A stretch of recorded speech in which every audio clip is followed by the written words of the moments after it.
Los invito a que vayamos al Evangelio de Mateo, capítulo 2. Vamos a estar leyendo los versos 1 al 12. Evangelio de Mateo, capítulo 2, verso 1 al 12. Este es el tercer y último mensaje que estamos teniendo con referencia a aquellos acontecimientos que rodearon a la llegada del Hijo de Dios al mundo, el nacimiento del Señor Jesucristo. Entonces dice así la palabra de Dios: cuando Jesús nació en Belén de Judea, en días del rey Herodes, llegaron del oriente a Jerusalén unos sabios preguntando: ¿dónde está el rey de los judíos que ha nacido? Pues su estrella hemos visto en el oriente y venimos a adorarlo. Al oír esto, el rey Herodes se turbó y toda Jerusalén con él. Y habiendo convocado a todos los principales, sacerdotes y escribas del pueblo, les preguntó dónde había de nacer el Cristo. Ellos le respondieron: en Belén de Judea, porque así fue escrito por el profeta. Y tú, Belén, de la tierra de Judá, no eres la más pequeña entre los príncipes de Judá, porque de ti saldrá un guiador que apacentará a mi pueblo Israel. Entonces Herodes llamó en secreto a los sabios y se cercioró del tiempo exacto en que había aparecido la estrella. Y enviándolos a Belén, dijo: id allá y averiguad con diligencia acerca del niño, y cuando lo halléis, hacédmelo saber, para que yo también vaya a adorarlo. Ellos, habiendo oído al rey, se fueron, y la estrella que habían visto en el oriente iba delante de ellos, hasta que, llegando, se detuvieron sobre donde estaba el niño. Y al ver la estrella, se regocijaron con muy grande gozo. Al entrar en la casa, vieron al niño con María, su madre, y postrándose lo adoraron. Luego, abriendo sus tesoros, le ofrecieron presentes: oro, incienso y mirra. Pero siendo avisados por revelación en sueños que no volvieran a Herodes, regresaron a su tierra por otro camino. Pues bien, como decíamos, es el tercero de los mensajes que nos habíamos propuesto hacer en esta época tan especial del año.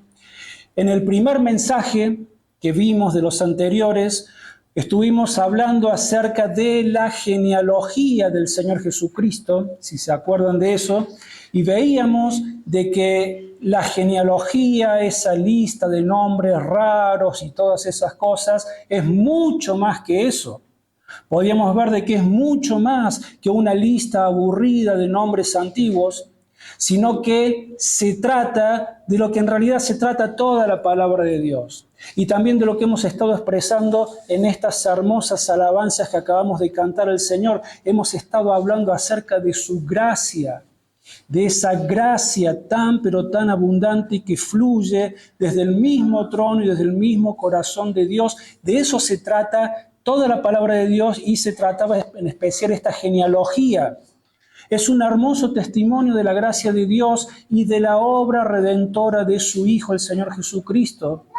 Porque el Señor Jesucristo, dice la palabra de Dios, de que Él no vino a llamar a justos, sino a pecadores. Y la palabra de Dios nos enseña de que no hay ni un solo justo, de que todos se han desviado, de que todos se han apartado de Dios.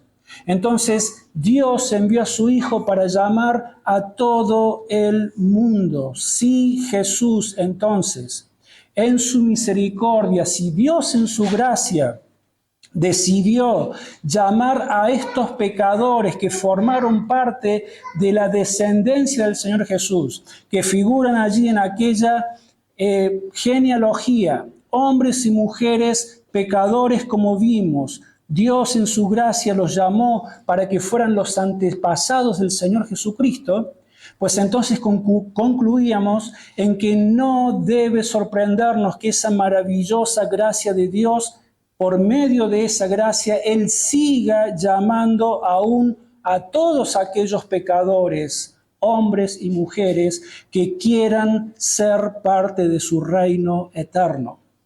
Hermoso mensaje que veíamos en aquel momento. El segundo mensaje que vimos el domingo pasado, en él concluíamos de que la mayor evidencia del nacimiento sobrenatural, de ese nacimiento virginal que estuvimos hablando, y la mayor evidencia de la deidad del Señor Jesucristo está en su vida absolutamente perfecta, sin mancha y sin pecado, que Él pudo vivir.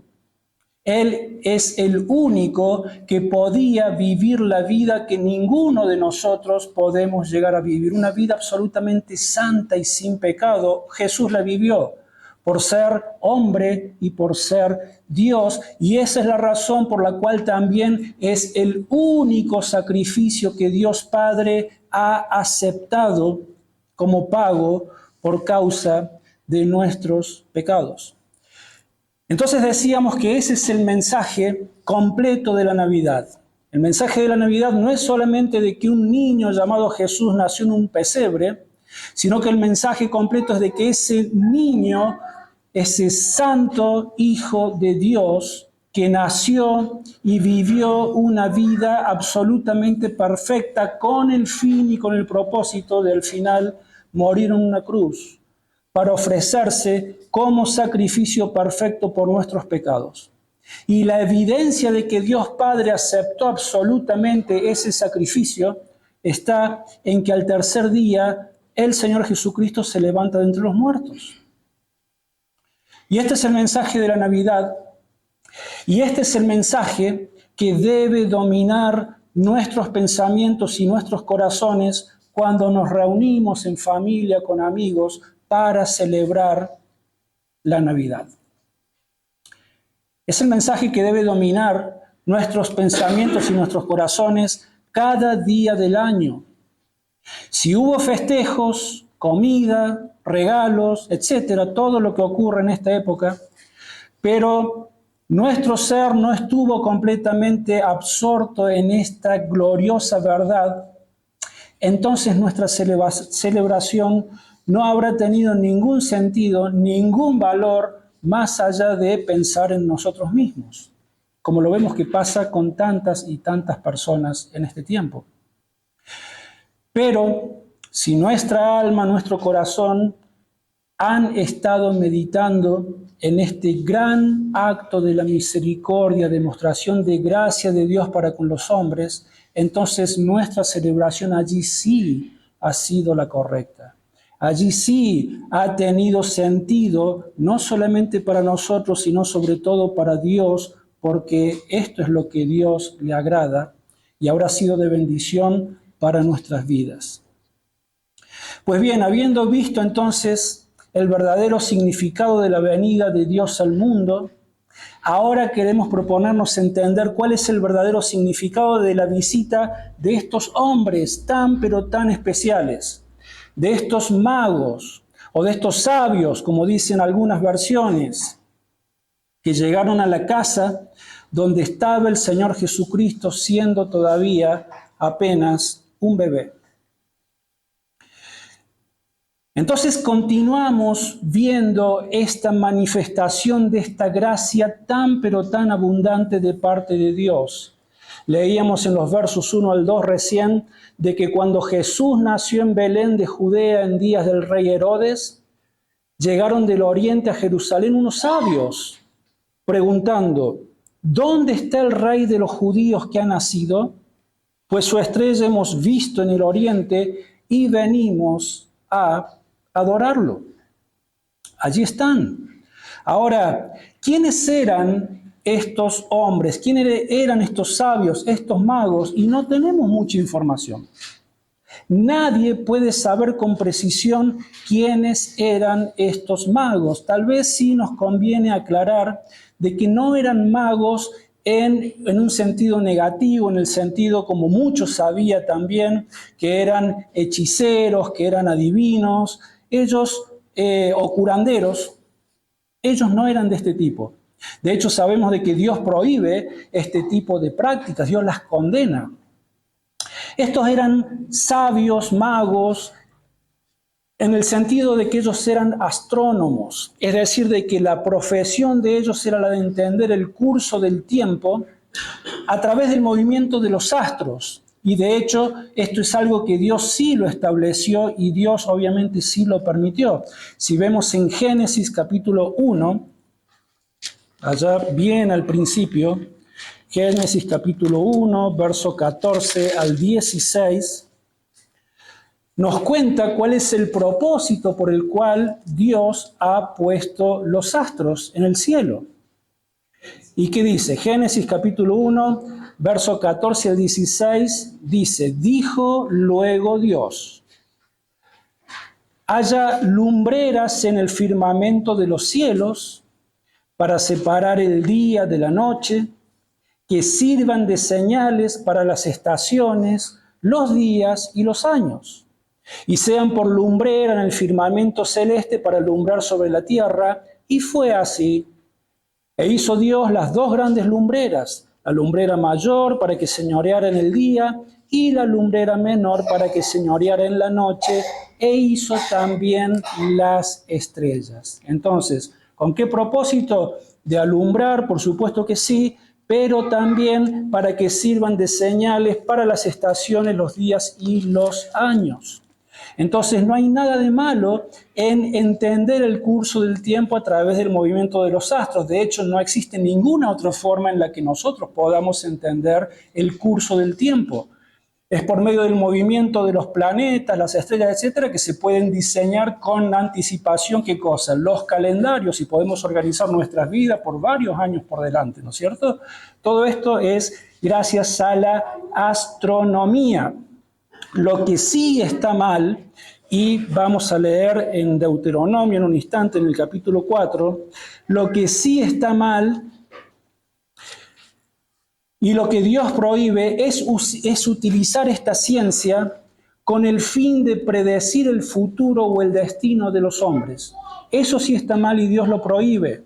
Porque cuando personas hacen esto, ¿qué es lo que pasa? Inmediatamente comienzan a poner su fe y su confianza para los asuntos de su vida, ya no en Dios, sino en el movimiento o en la señal que le mandan los astros, las estrellas, el sol, la luna, etc. Entonces, en Deuteronomio capítulo 4, verso 19, vemos esta advertencia claramente y dice: no sea que alces tus ojos al cielo y viendo el sol, la luna, las estrellas y todo el ejército del cielo te dejes seducir, te inclines ante ellos y los sirvas, porque Jehová tu Dios los ha concedido a todos los pueblos debajo de todos los cielos. No se equivoquen, dice el Señor, no sea de que vuestro corazón se desvíe y comiencen a poner su confianza en el sol, la luna, las estrellas. No se olviden de que yo soy Dios, yo soy Jehová y yo soy quien los creó y yo soy quien los ha concedido a la tierra para que sirvan de señales para los tiempos, nada más.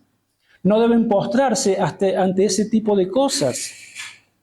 Una de las muchas reformas que hizo uno de los pocos reyes que realmente fueron reyes que hicieron la voluntad de Dios. La gran mayoría de los reyes sabemos de que fueron en contra de la voluntad de Dios.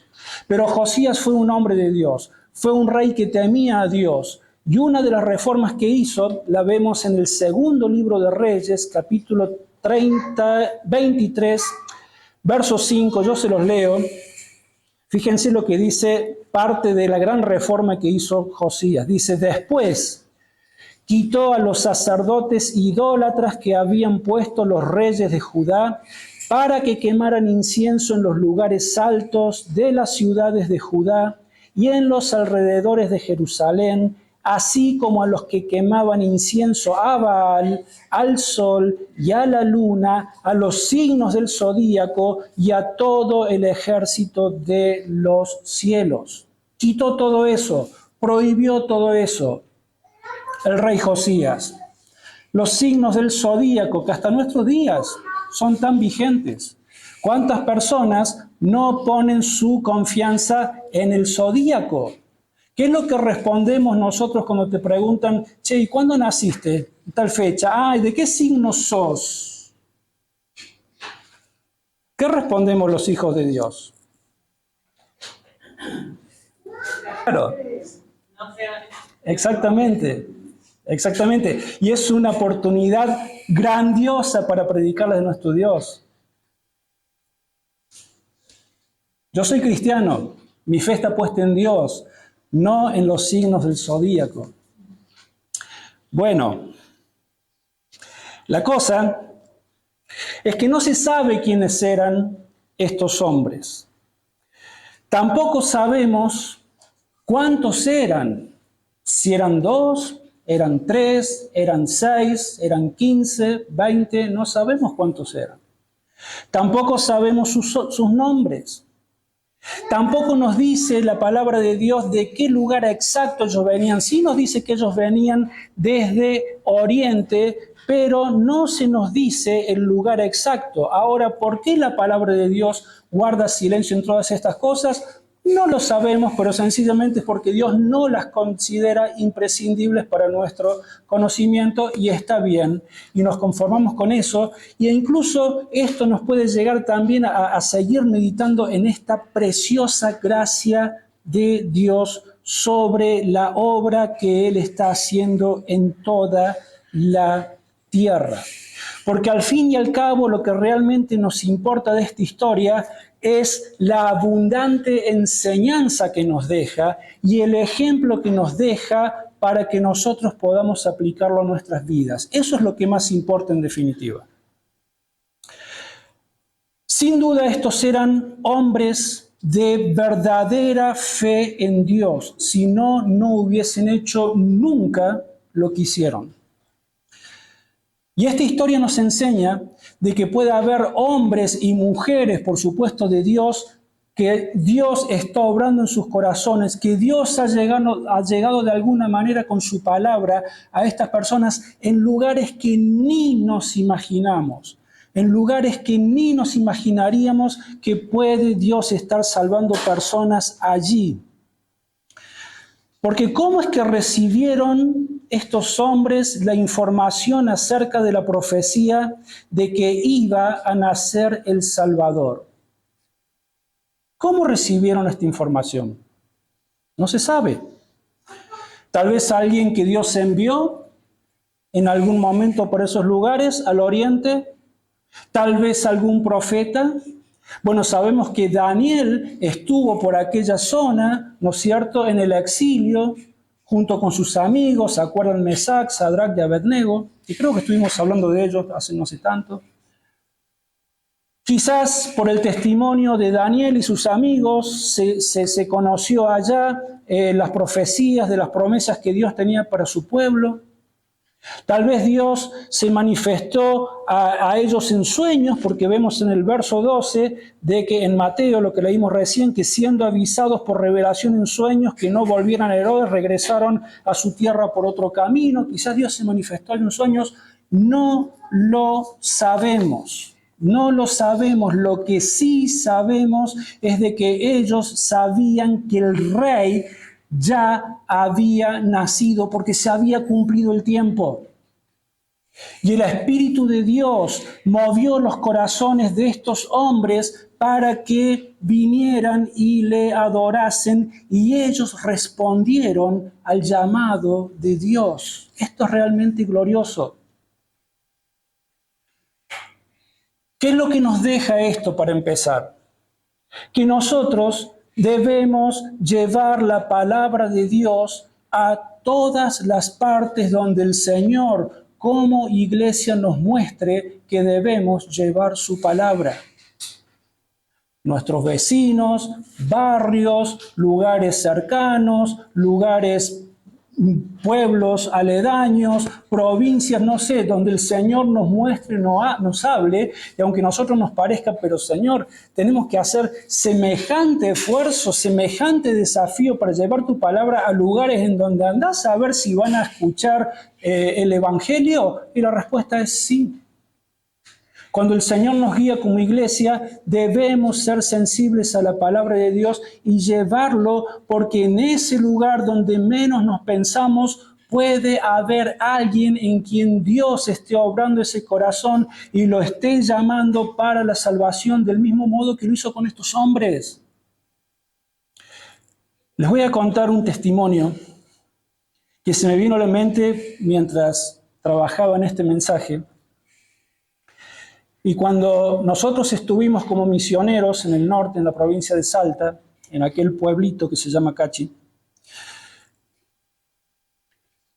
hace unos 6, 7 años atrás, había llegado una señora que se convierte al Señor, escuchando el Evangelio, se hace miembro de nuestra iglesia, hasta el día de hoy está sirviendo en la iglesia, una señora muy querida por nosotros, y esta señora, ella trabaja para el hospital y el trabajo de ella es asistente social. ¿Qué es lo que hacen los asistentes sociales en aquel lugar? Son los que están encargados de ir y visitar casa por casa y controlar de que la gente estén todos vacunados. Es un trabajo fantástico el que hacen, porque pasan 2, 3 veces al año y se fijan de que vos tengas todas las vacunas, tu esposa, tu familia, tus hijos, pesan a los chiquitos para que vean que están en buen peso. La verdad que hay un trabajo de salud muy importante y de eso se dedica esta señora. Pero no solamente en el pueblo, sino que también los mandan a lugares muy alejados del pueblo, que tenés que caminar 2, 3, a veces 4 horas, a veces un solo día les alcanza para visitar a una sola familia que está perdida en un cerrito allá a varios kilómetros del pueblo. Y un día viene esta señora y me dice: pastor, tengo que contarle algo. He conocido un matrimonio que ellos dicen que son cristianos y que ellos han escuchado los programas suyos que salen por la radio. Y ellos quieren conocerlo a usted. Entonces le dije: bueno, llévame. Y fuimos. Y fuimos en el auto. Y empezamos a andar, camino de tierra, ruta de tierra. En un momento me dice: tenés que doblar acá a la izquierda. Y nos metimos en esos caminos que están en medio, no sé cómo se llaman. Ya no es ruta, son caminos metidos en medio del monte, senderos. El auto andaba. En un momento llegamos a un río bastante ancho, con un vado medio improvisado con piedras y tablas. Y le digo: ¿y vos estás seguro que vamos a cruzar? Y no sé, pastor. O sea, me lo devolvió. Y bueno, y fuimos y pudimos cruzar, ¿viste? Yo decía: Señor, que no se caiga el auto al río. Y cruzamos el río y seguimos andando hasta que llegamos a un cerrito y me dice: acá es. Era un terreno cercado con alambre, un ranchito, adobe, paja, un aljibe y un excusado al fondo. Eso era todo. Sale el perro y detrás del perro sale la señora y me saluda: venga, pase, pastor, quiero que conozcan a mi esposo. La cuestión que entro, un matrimonio ya de edad bastante avanzada, y ahí estaba él y me saluda con tanta emoción, y él era ciego, completamente ciego, no veía nada.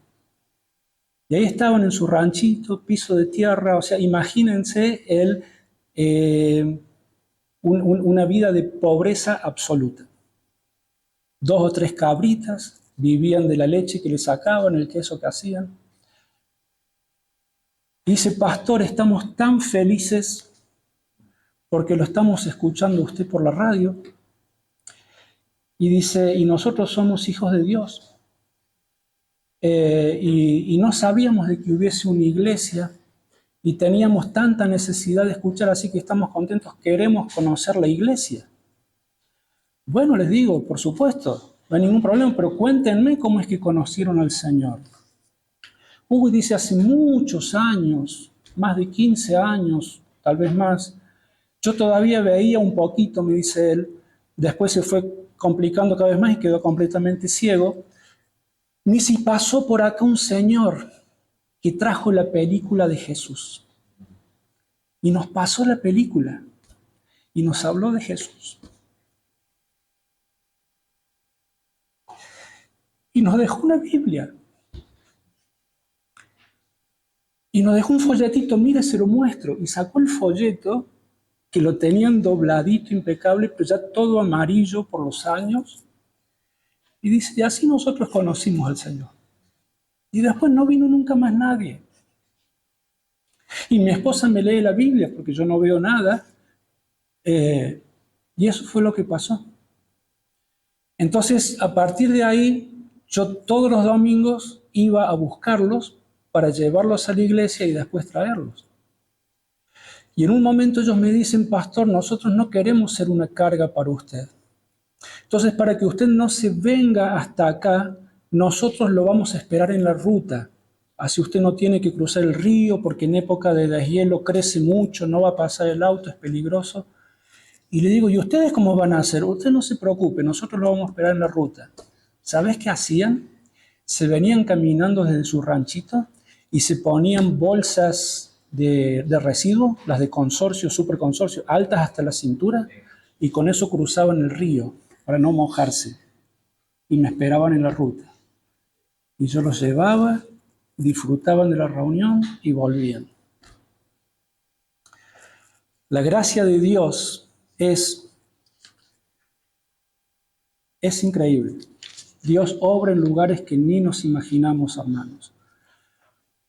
Tenemos que abrir nuestros corazones y compartir con todo el mundo el Evangelio. Entonces, gracia abundante sí, pero al mismo tiempo vemos en este relato que también hubo desprecio abundante. Verso 3 al 8.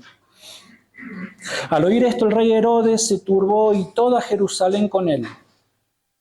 Y habiendo convocado a los principales sacerdotes y escribas del pueblo, les preguntó dónde había de nacer el Cristo. Ellos le respondieron, en Belén de Judea, porque así fue escrito por el profeta. Y tú, Belén, de la tierra de Judá, no eres la más pequeña entre los príncipes de Judá, porque de ti saldrá un guiador que apacentará a mi pueblo Israel.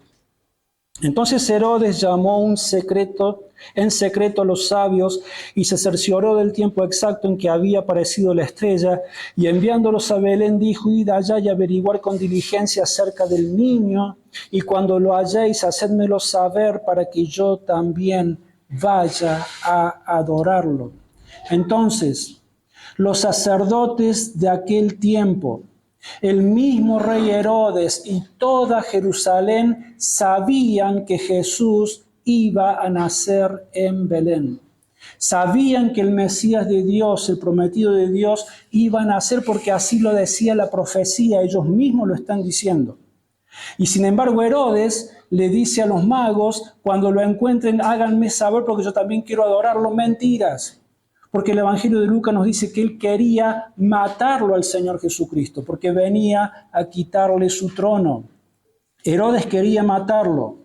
Los habitantes de Jerusalén, nadie, ninguno fue para darle la adoración que el Hijo de Dios merecía. Tampoco lo hicieron los religiosos de la época, aquellos que manejaban la palabra de Dios, los sacerdotes.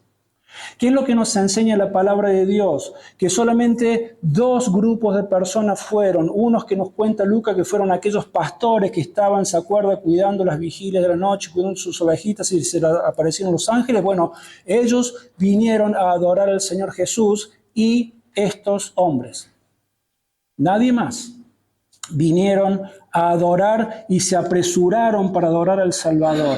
Ahora, qué imagen tan triste, pero al mismo tiempo tan reveladora de cuál es la condición del corazón de los hombres. Personas que como estos tenían y tienen el enorme privilegio de estar cerca, tan cerca de las verdades del Evangelio, y lo rechazan una y otra vez. Así como ellos tuvieron el tremendo privilegio de estar tan cerca del Salvador y no fueron a Él, no acudieron a Él, no creyeron en Él, del mismo modo en nuestros días, así hoy hay personas a quienes Dios se acerca por medio de su gracia y por medio de los medios de su gracia para tocar el corazón de ellos y lo desprecian. Personas a quienes les hablas de Cristo y cómo te tratan tantas veces. Yo no quiero saber nada de tu Dios, de tu religión. Personas que les das un tratado y te das vuelta y ya lo hicieron un bollo y lo tiraron a la basura. ¿Les pasó alguna vez? ¿Salieron alguna vez a repartir folletos? Cuando volvés, los ves por todos lados, los papelitos hechos un bollo por ahí. Personas que los invitás a la iglesia y se molestan o no quieren saber nada porque siempre tienen otras ocupaciones, siempre tienen otras prioridades en sus vidas, no les interesa. Todas estas cosas son otra manifestación más de esta gracia abundante de este Dios que pone a disposición todos estos medios. ¿Para qué? Para que ellos puedan ser salvos, y sin embargo muchos son los que lo desprecian. Por otra parte, tenemos allí los principales sacerdotes, los escribas, los fariseos, que ellos demostraban y tenían un conocimiento profundo de las Escrituras, aunque no siempre acertado. Pero ellos mismos reconocieron que sabían, porque a Herodes le dieron una respuesta inmediata. ¿Dónde es que van a nacer este rey? En Belén de Judea. ¿Por qué? Porque así está escrito, le respondieron. Porque así está escrito por el profeta. Y a pesar de que ellos sabían de que iban a nacer en Belén en Judea, de que se estaban dando todas estas señales, todo este alboroto, todo esto que por alguna razón estaba ocurriendo, ninguno de ellos fue a ver si realmente había nacido el Salvador. Ninguno de ellos. Cuando Jesús comenzó a llevar a cabo su ministerio, ¿qué hicieron con él? Lo rechazaron. Lo rechazaron. Tenían la palabra de Dios en sus manos. Estaban viendo de que todas las profecías dichas por los profetas se estaban cumpliendo en el Santo Hijo de Dios, y aún así lo rechazaron. Torcían las Escrituras, mentían para no aceptar al Hijo de Dios. Y finalmente, no solamente rechazaron el mensaje del Hijo de Dios, sino que lo crucificaron, como lo hicieron. Bueno, muchos de los religiosos en nuestros días que tienen tanta apariencia externa de religiosidad, tanto ellos como sus seguidores, que desprecian el señorío y el verdadero y puro mensaje de la palabra de Dios, por mucha religiosidad externa que tengan y aparezcan, van a terminar por la eternidad en el infierno porque han rechazado al Santo Hijo de Dios. Entonces, gracia abundante de parte de Dios, sí. Desprecio abundante siempre lo hubo y lo sigue haciendo, pero es muy interesante que pensemos en la reacción, en la respuesta de estos hombres que fueron absolutamente diligentes. Por eso ponemos allí diligencia espiritual. Verso 9 al 10. Ellos, habiendo oído al rey, se fueron, y la estrella que habían visto en el oriente iba delante de ellos, hasta que, llegando, se detuvo sobre donde estaba el niño. Y al ver la estrella se regocijaron con muy grande gozo. Ellos no dudaron a la voz de Dios. ¿Nos hemos puesto a pensar alguna vez cuánto le costó a estos hombres hacer semejante viaje? Tremendo viaje. ¿Cuánto le costó en términos de dinero? Porque viajar nunca ha sido gratis. Siempre ha sido muy costoso. ¿Cuánto les costó este viaje en términos de dinero? ¿Cuánto les costó en términos de tiempo? Ellos tuvieron que dejar sus cosas, dejar de atender sus asuntos y tuvieron que dedicar tiempo y tuvieron que dedicar mucho tiempo, ahora lo vamos a ver, para venir a ver y a adorar al Salvador. ¿Cuánto les costó en términos de esfuerzo, de cansancio, de estar allí soportando el frío del desierto en la noche o del calor abrasador durante el día? ¿Cuánto le costó en términos de enfrentar distintas situaciones climáticas, andás a ver tormentas, animales, fieras en el camino, ladrones que siempre estaban al acecho de los viajantes? ¿Cuánto le costó en términos de las ofrendas carísimas que le trajeron al Señor, porque le traían oro, incienso y mirra?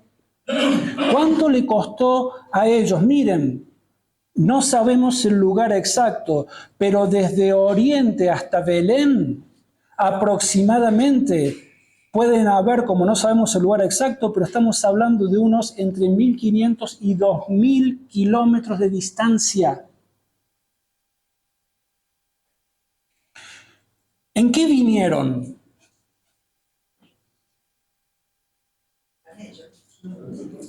Puede ser. Puede ser. Yo suponiendo que vinieron en camello, porque no nos dice la Escritura, pero suponiendo que vinieron en camello, me puse a hacer un cálculo, me puse a averiguar cuánto demora en viajar un camello cargado. Y el cálculo que encontré es de que un camello cargado viaja a 4 kilómetros por hora. Yo vengo en la ruta 90-100 y Nancy me dice, che, ¿no puedo ir más rápido? A 4 kilómetros por hora, esto traducido en día, teniendo en cuenta tiempo de descanso y andando a saber cuántas cosas, mira, nos arroja un tiempo de viaje aproximado entre unos 80 y 90 días de ida, después tenían que volver otro tanto. Qué gran diferencia las comodidades que tenemos hoy para viajar, ¿no? Te subís a un vehículo, un avión y en un par de horas estás en el otro lado del mundo. Eran otros tiempos. Entonces, nada, a pesar de esto que tenían ellos que enfrentar y que lo sabían, nada los detuvo. Ellos escucharon el llamado del Señor, ellos recibieron esa revelación de Dios y nada detuvo a estos diligentes viajeros que fueron movidos por gratitud y por amor a este Dios que les estaba revelando de que allí había nacido el Salvador del mundo. Hermanos, no hay otra explicación que no sea una respuesta de amor y de gratitud de parte de estos hombres a este acontecimiento glorioso que había pasado allí en Belén. Estos hombres se negaron a sí mismos y se propusieron en sus corazones, sí o sí, ver y conocer al Salvador de sus almas. Ahora la pregunta que necesitamos hacernos es, ¿nosotros estamos dispuestos a imitar semejante ejemplo de fe de estos hombres? La pregunta es, ¿qué molestias estamos dispuestos a sufrir para seguir y para servir a nuestro Dios y Salvador? La pregunta es, ¿qué tan diligentes estamos dispuestos a ser? ¿Estamos dispuestos a negarnos nuestros tiempos como lo hicieron estos hombres? ¿Estamos dispuestos a negarnos tiempos de descanso por las cosas del Señor? ¿Estamos dispuestos a padecer frío, calor, viento, lluvia, como pasaron estos hombres, para salir y servir a nuestro Señor? ¿Estamos dispuestos a esforzarnos? ¿Estamos dispuestos a cansarnos, a sufrir cansancio? ¿Estamos dispuestos a ser generosos con nuestras ofrendas, a invertir dinero en las cosas del Señor para seguir sosteniendo el ministerio que Dios nos ha dado y poder seguir adelante? ¿Estamos dispuestos a todas estas cosas? ¿Estamos dispuestos a ser diligentes espirituales? ¿Como lo fueron estos hombres? ¿Saben qué? Esto es lo que caracteriza a los verdaderos adoradores de Jesús. Adorar a Jesús es mucho más que cantar himnos y levantar nuestras manos, hermanos. Adorar a Jesús es tener una vida y un corazón absolutamente rendidos en obediencia y en adoración a Él. Esta es la adoración que Dios ve y en la cual Él se agrada. Y finalmente, bueno, ellos son un gran ejemplo de fe para nuestras vidas. Versos 11 y 12, y con esto vamos terminando. Al entrar en la casa vieron al niño con María, su madre, y postrándose lo adoraron. Luego, abriendo sus tesoros, le ofrecieron presentes, oro, incienso y mirra. Pero siendo avisados por revelación en sueños que no volvieran a Herodes, regresaron a su tierra por otro camino. Finalmente tenemos estas muestras, otras muestras más de fe genuina. Porque estos hombres creyeron, ellos creyeron, estaban absolutamente convencidos. Ellos creyeron con todo su corazón, aunque nunca habían visto al Señor Jesucristo, sin embargo, ellos creyeron. Ellos creyeron, aunque toda Jerusalén y aunque los religiosos del momento no creían ni fueron a adorarlo, aunque ellos fueron los únicos que fueron a expresar esta adoración y estas ofrendas, aunque todo el mundo no creía en Él, ellos creyeron. En medio de un ambiente de incredulidad, ellos creyeron, aun cuando el Señor Jesucristo era solamente un bebé. Con lo que ellos se encontraron fue con un bebé envuelto en pañales, indefenso, necesitado de que su madre y su padre adoptivo allí lo cuidaron, y sin embargo ellos fueron a conocerlo y a darle la adoración que el Salvador del mundo merece. Notemos de que ellos no adoraron ni a José ni a María. Es un detalle muy interesante para compartir con amigos por allí. Ellos solamente le rindieron alabanza y adoración al único que es digno de alabanza y adoración, quien es Dios, y en este caso Dios se había hecho hombre. Y ellos creyeron y fueron y le dieron la adoración que el Santo Hijo de Dios merecía. Lo adoraron aunque todavía Jesús no había hecho ni un solo milagro. ¿Se acuerdan después cuántos le exigían de que hiciera milagros para ver si por ahí iban a creer en Él? Estos hombres creyeron cuando Jesús no había hecho ni un solo milagro, cuando Jesús no había dado ni un solo mensaje todavía que pudiera impactar en sus corazones. Ellos creyeron de que este bebé era el Salvador del mundo. Ellos creyeron. Ellos creyeron con absoluta confianza y se postraron y lo adoraron.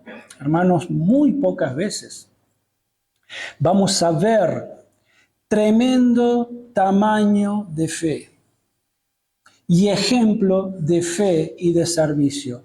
Ellos creyeron, y bienaventurados todos aquellos que en verdad creen en Cristo de esta manera. Por eso Pedro dice por allí también, ¿se acuerdan? No recuerdo bien el pasaje, pero también habla de ustedes que sin haberlo visto, le aman. Porque Pedro y la gente de ese entonces después lo vieron, los creyentes de ese entonces lo vieron, pero nosotros nunca lo hemos visto. Y sin embargo creemos, porque Dios ha hecho algo en nuestros corazones. ¿Qué es lo que ha hecho? Ha derramado de su gracia salvadora sobre nuestras vidas. ¿Cómo no darle gracias y gloria a nuestro Dios y Salvador? Entonces, sin duda debemos seguir el ejemplo de fe de estos hombres, porque este es el único tipo de fe que Dios acepta. en la cual Dios se complace. Jamás nos avergoncemos de decir que creemos en este maravilloso Salvador.